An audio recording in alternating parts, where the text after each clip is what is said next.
The last few weeks on my podcast, I've been talking about how to assess your life and create smarter two goals. Hopefully, you have some goals you want to achieve this quarter or by the end of this year and have started taking steps to achieving them. In today's podcast, we are continuing the conversation with scheduling time to do the actions, tracking and reviewing your progress. So it'll be really good for you to take the measure part of your Smarter 2 goals so that you know what specific activities you're going to do that will determine whether or not you will achieve your goal. So, with that, let's start talking about scheduling time to take action. Goals will not get accomplished if you don't schedule a specific time and place to do them. So, what are your steps towards achieving your goal? Look at the things that you said you were going to measure. What did you decide you will do that will help you achieve your goal? When are you going to do those?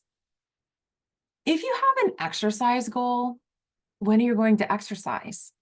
Right away in the morning, after lunch, after work, or maybe even after supper?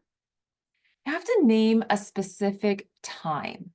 For me, I exercise right away in the morning. If I don't, I probably won't get it done. I get out of bed, I put on my workout clothes, I drink a glass of water, and I get started. But how many times a week are you going to do this activity? Once a week? Twice a week? 3 times a week? Every single day? So, for your exercise goal, if you have one, how many days a week are you going to exercise? Every day? For me, I exercise or do some sort of movement 5 or more days a week. That's my goal. Most of the time, it's Monday through Friday, and it depending on the weekends. But sometimes there might be a day in the week that I can't. I still want to get 5 or more times where I exercise or move my body in a week. It's really good to have a specific time of day and the number of times a week planned out in advance for taking action and making progress towards your goal. This will help making tracking and reviewing your progress a lot easier. But what if you have a goal that fits more into the heart-centered, smarter goal framework? So tapping into more of how you feel. How are you going to measure that? What are you going to measure? By using my example of last week of my heart-centered health goal to be in control of my thoughts, feelings, and responses so I can show up as the best version of myself, well, how will I schedule this? What will I do and when? For this goal, I will need to stop and check in with myself about my thoughts, my feelings, and responses. In order to do this, I first have to create a habit of noticing and acknowledging my thoughts, feelings, and how I'm responding in order to gain control of them. I will need to set alarms to check in with myself 3 to 5 times a day and have a plan for doing so because otherwise I'm going to forget. Probably an 8 o'clock one after the kids go to school, before I go to work, at lunchtime, after work, and before bed are great times for me to check in with myself. How am I feeling? What am I thinking? How am I responding? Is it the way I want to show up? Is it the way I want to respond? That's 4 times a day. Sometimes I can add another one if I remember to check in with myself after maybe a meeting or maybe an interruption in my schedule, or even when I'm noticing that I'm headed to the pantry or the refrigerator just to see what's in there when I'm not really hungry. So during the time that I check in with myself, I can ask myself these questions to help me just think a little bit more about how I'm thinking, what I'm feeling, and what I'm doing. What am I thinking right now? What are my thoughts? How am I feeling? What am I feeling? How am I responding right now? What are my reactions like? Are my thoughts, feelings, or actions congruent with my best self of who I really want to be or how I really want to show up? If not, what can I change? What thoughts can I choose to have? What feelings do I want to have that I can choose? What actions can I take that will show I am being my best self? Consider these your lead measures. Looking forward by measuring the activities that influence whether or not you achieve your goal. Then you need a way to look back to determine if you've met a goal. Consider these your lag measures. And you can do this by tracking your goal. There are a variety of ways to track your goals, depending on the goal and what best fits your style and your life. The different ways I have tracked goals in the past and now include marking it on the calendar with like a big X, or I prefer a star because good job, right? We love getting stars as kids. So why not give you a star? Give yourself a star for the things that you do well, or even if you just did it, give yourself a star for every time you complete an action step that's going to get you closer to achieving your goal.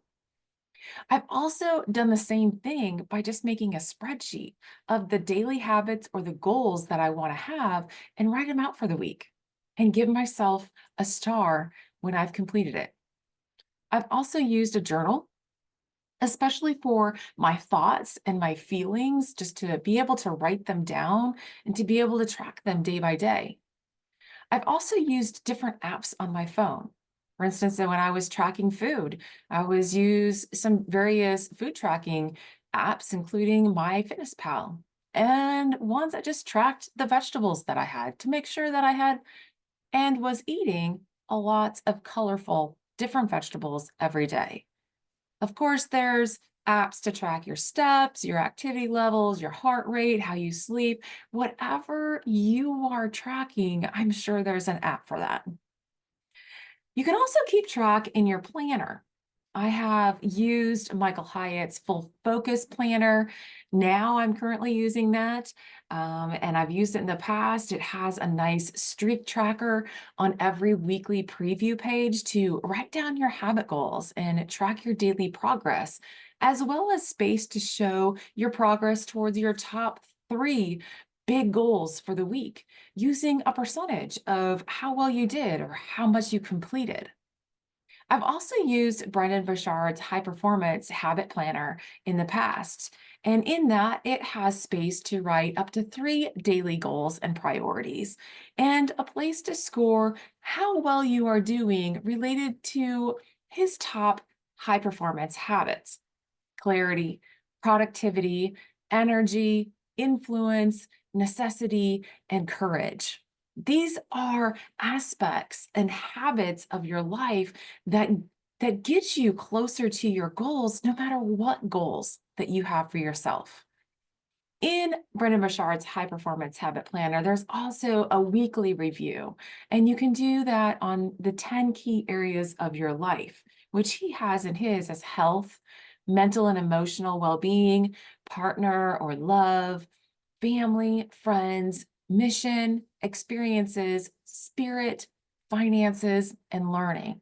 He has also all of this on his Growth Day app. If you've never check that out, please do so. I'll put the notes on where to find that in the show notes. So no matter how you are tracking the actions you need to make progress towards achieving your goal, it's important to recognize how far you've come and not to beat yourself up over not being perfect or not progressing as fast as you would like. In The Gap in the Gain, Dan Sullivan and Dr. Ben Hardy state that it is important to measure back from where you started so you can see the gains you have made, the progress, to see how far you have come. and not to get focused on how far you have left to go, which often leads us feeling discouraged and feel like giving up because it seems so out of reach. This is the gap.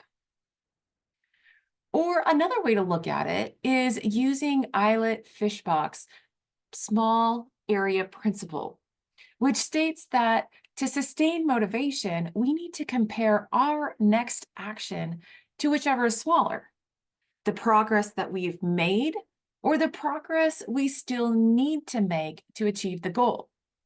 When you first start on a goal, focus on the progress you have made since you started, the gain. When you're halfway towards achieving your goal, focus on what you have left, the smaller portion, the gap, when you can see the light at the end of the tunnel. It's like when you're climbing a mountain. When you're first starting out, focusing on how far you have to go is very daunting. Instead, focus on the progress that you have made by looking back to see how far you've come. This kind of reminds me of a couple summers ago when our family went hiking on the trails in Rocky Mountains in Colorado. It was a trail with 3 lakes. We got to the first lake full of lily pads, and on the other side of the lake was this large boulder that looked so high up in the air. There was people standing on it that looked very, very small. It seemed like it would take us so long to get there. Then soon we were the people standing on this large boulder and remarking how far we had come and how little the people on the other side of the lake looked. Then, continuing our way and getting to the second lake, we had another burst of energy because we only had one more lake to go. We were over halfway there. We were looking forward. The motivation to see that third lake kept us moving, even though the trail was so much steeper and harder than the trail before us. And an afternoon thunderstorm was causing other hikers to turn around and head back down. But we were determined. We wanted to see that third lake, and we were so glad we kept moving forward. We got to the end, and wow, what a beautiful sight. We were on the top of the mountain. Not literally, because once we got there, we saw that there was bigger mountains. But anyway, we were at the end of the trail. We had seen the 3 lakes and we had accomplished our goal. Not all the time will we be perfect. There'll be times when we want to turn around and go back, like the people that got kind of scared of the afternoon thunderstorm. There'll be times when you don't want to do the things that you said you're going to do. I've done that. And I know you have too. There are times when I have forgotten to check in with myself, to check in with my thoughts and my feelings. There's times when I don't want to get up in the morning and work out. There's times when I have a morning meeting and I don't have time to exercise right away. And then I don't. We're human. We're living in a very unpredictable, sometimes uncontrollable world. Things come up. When things come up, don't let one slip be an excuse for quitting. Don't overindulge just because you had one thing you said you weren't going to eat, or for not doing it later when a morning meeting interrupts a workout schedule. Do something later in the day. Take a choice. Take control. You have a choice for the next step. Stay focused on your goal. Remind yourself of the actions you said you were going to do and choose one thing that moves you closer to the top of the mountain, to the top of your goal, to achieving your goal. So that brings me to the last point, review. Review your progress daily and weekly. How much closer did you get to achieving your goal? What's the percentage of success rate in tracking your lead measures, your habits? Did you do it?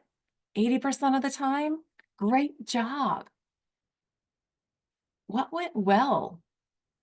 And if you didn't get there, if you didn't achieve all of the things that you wanted to, what didn't go so well? What did you learn about it? What will you continue to do? And what will you change?